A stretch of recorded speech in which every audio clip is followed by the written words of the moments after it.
Nah, jadi untuk PES ini untuk pengadaan minyak dan BBM yang di Tenggarai mahal bener dan praktek-prakteknya tidak terbuka dan praktek-prakteknya busuk lah. Karena apa? Karena aturan dibeli berapa, Pertaminanya dijual ke Pertaminanya berapa begitu. Ya, terlalu banyak sih kepentingan di sana ya. Saya tidak ingin sebutkan satu demi satu, tapi Anda bisa sebutkan lah. Cebong juga ada, kampret juga ada. Kalau untuk urusan dagang gini, itu ndak ada musuh. Setan sama setan juga kebagian. Setan sama setan juga dagang. Sampai orang-orang yang Anda surprise deh.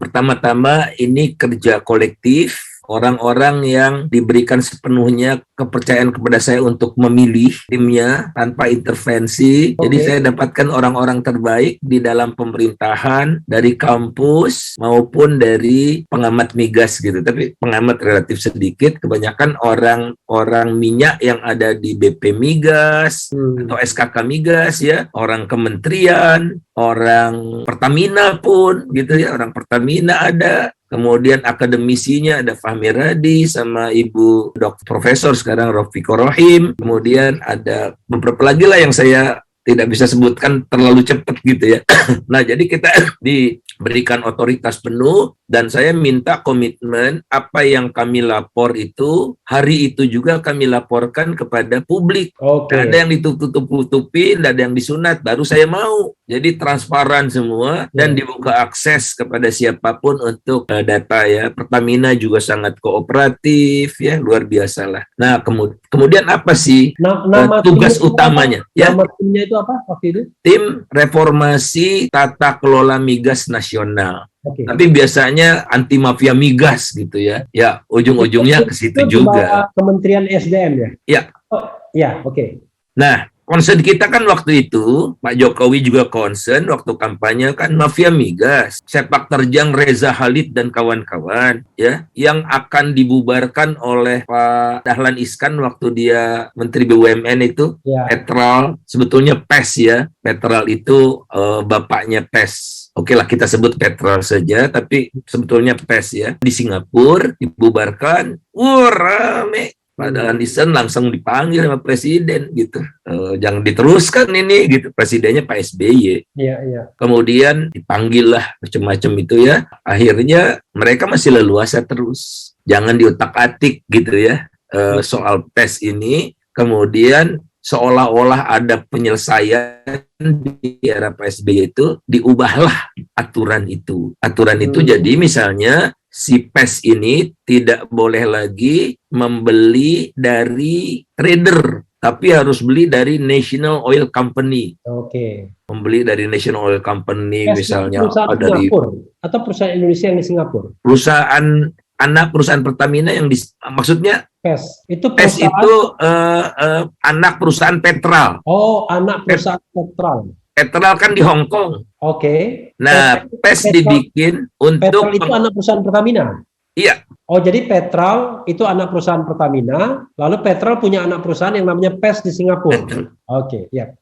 Silakan Bang, terus. Nah, jadi untuk PES ini untuk pengadaan minyak dan BBM yang di Tenggarai mahal bener gitu. Dan praktek-prakteknya tidak terbuka dan praktek-prakteknya busuk lah. Karena apa?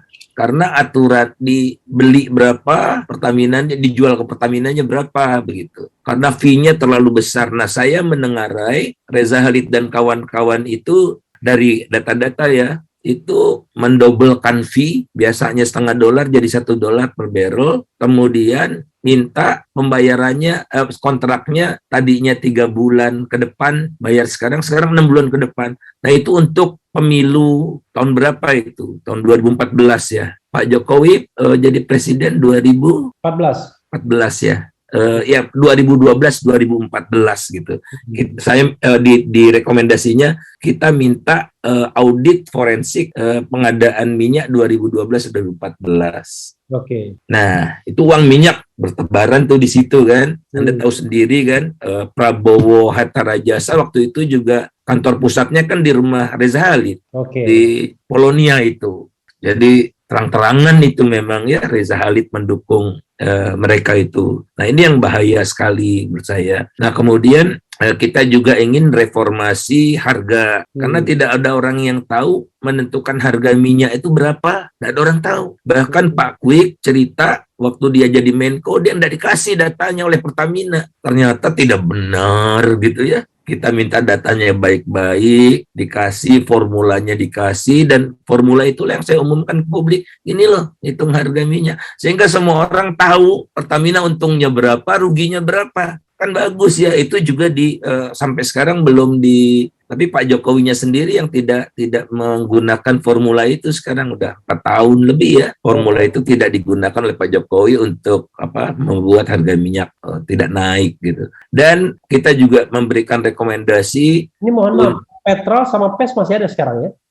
PES-nya sudah dibubarkan. PES-nya dibubarkan, Petrolnya harusnya dibubarkan juga ya. Tapi masih ada. Harus dicek lagi, tapi baru-baru ini Pertamina membentuk satu perusahaan lagi di Singapura baru. Oke. Iya.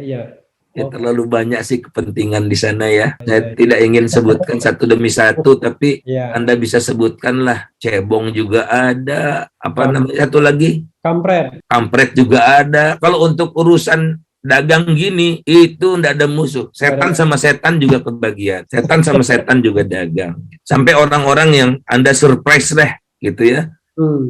Ada semua di situ, karena kita kan meminta audit forensik dan itu dikabulkan. Dilakukanlah audit forensik. Ya. Yang jelas Refli Harun pasti nggak ada. Audit forensik itu dilakukan oleh Korda Minty, yang ahli audit forensik dari Australia itu juga drama sendiri waktu mereka melaksanakan pekerjaan itu ya, karena kawan saya sampai nyamar-nyamar gitu ya untuk tidak diketahui oleh kaki tangannya PES di Singapura itu kan mereka ada mata-mata ya, siapa nih yang bocorkan datanya ke Faisal, kan mereka bingung. Saya punya semua datanya, sampai uang habis selesai jadi direksi kan dapat uang apa itu namanya, uang tunjangan lah ya, tunjangan apa namanya. Tunjangan selesai pekerjaan. Itu saya punya datanya. Tunjangan purna jabatan. Saya datanya ada semua dan angkanya fantastis dan dibuat SK-nya oleh dirutnya gitu. Dirut Pertamina. Dirut si PES-nya itu. Oke, jadi dia buat tunjangan untuk dirinya sendiri gitu ya? Iya. Nah jadi saya ke Singapura ya, kunjungan kerja nih dengan Pak Sudirman Said, dengan Direktur SDM-nya Pertamina, dengan Direkturnya PES yang sudah diganti, Pak Toto. Kan Pak Toto ini sebentar ya transisi gitu. Bambang Irianto kan yang udah menjadi tersangka di KPK itu. Kaget mereka bilang, gede banget. Langsung kita hentikan dulu karena dibayarnya enggak sekaligus. Tahan dulu tuh yang belum dibayar sampai begitu. Mereka kan heran. Berapa angkanya sampai? Pokoknya berapa puluh miliar gitu deh. Allahu Akbar. Semua datanya ada semua pada saya. Nah, itu kan pasti dibocorkan. Ya tidak mungkin tugas kami itu lancar. Jadi hari ini tugas selesai, penugasan selesai, hari itu juga kami report, laporannya kami sampaikan. Menteri minta diperpanjang, saya bilang enggak, saatnya ini melaksanakan implementasi. Karena ini ad hoc ini, jangan panjang-panjang. Walaupun beberapa teman perpanjang aja bang, dia bilang, enggak. Ya. Kalau panjang-panjang masuk angin nanti. Masuk angin atau enggak ada gunanya lagi kan. tugasnya udah selesai, kita sudah kasih jalan, dan alhamdulillah waktu itu yang harus saya katakan yang mendukung itu percepatan ini Pak Dwi Sucipto waktu itu Dirut Pertamina. Oke. Kemudian proses pengadaan minyaknya juga dibenahi oleh Pak Dwi Sucipto, ya, walaupun dia banyak diganggu oleh wakil direkturnya, ya. Kan ada wakil direktur utama dibikin oleh Rini Sumarno. Yang kemudian di Kementerian BUMN akhirnya jadi staf khusus kalau nggak salah. Ya, nah itu perusaknya tuh. Jadi Pak Dwi sampai tunjukkan kepada saya ya WA dari orang ini gitu yang apa nggak patut lah gitu. Nah akhirnya kan ada alasan untuk memecat Dwi Sucipto kan. Nah itulah scrimmage-nya di Pertamina sehingga ya prosesnya mudah-mudahan apa yang telah dibuat oleh kawan-kawan. Kebetulan anggota tim kami Daniel Purba ditunjuk jadi ketuanya tim pengadaan itu ISC. Namanya ISC, namanya apa ISC itu ya Integrated Supply Chains. Itu yang melakukan pengadaan minyak itu. Kan itu yang parahnya di situ. Nah, jadi Daniel Purba yang diangkat situ setelah tim ini selesai ya. Dan Daniel Purba kan udah tahu apa yang harus dilakukan. Terbuka, siapapun boleh masuk gitu. Tapi Daniel Purba mungkin diganti ya oleh direksi barunya, nggak tahu saya. Tapi mudah-mudahan tetap jalan ya aturan-aturan yang sudah dibuat. Kan sayang sekali kalau muncul lagi mafia baru.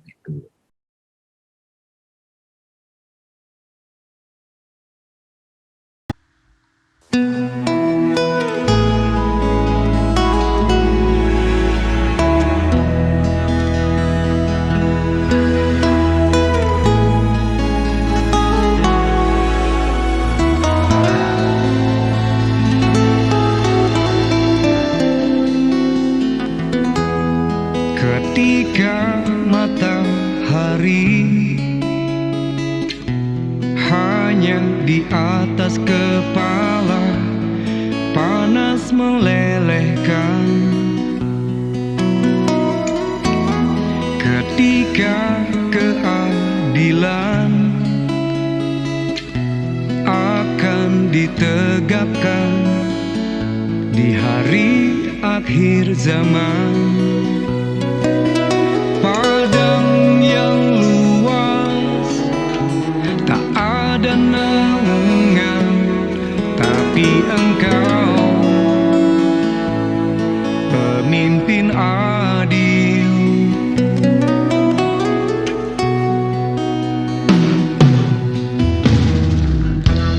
Setiap manusia ada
khalifah, kau dinaungi, kau dirahmati.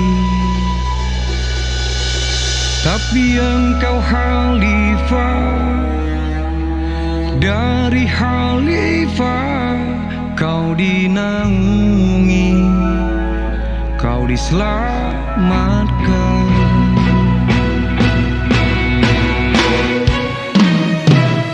Engkau bisa bawa mata air kebaikan bagi manusia.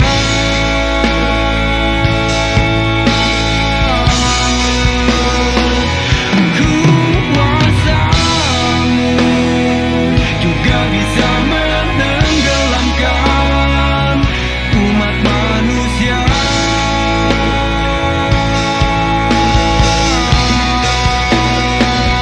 Engkau bisa bawa mata air kebaikan bagi manusia.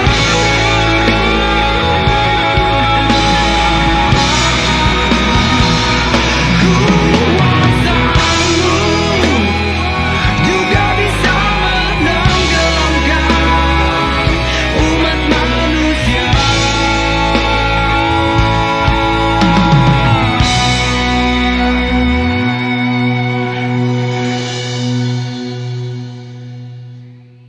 Tapi engkau khalifah, dari khalifah kau dinaungi, kau diselamatkan.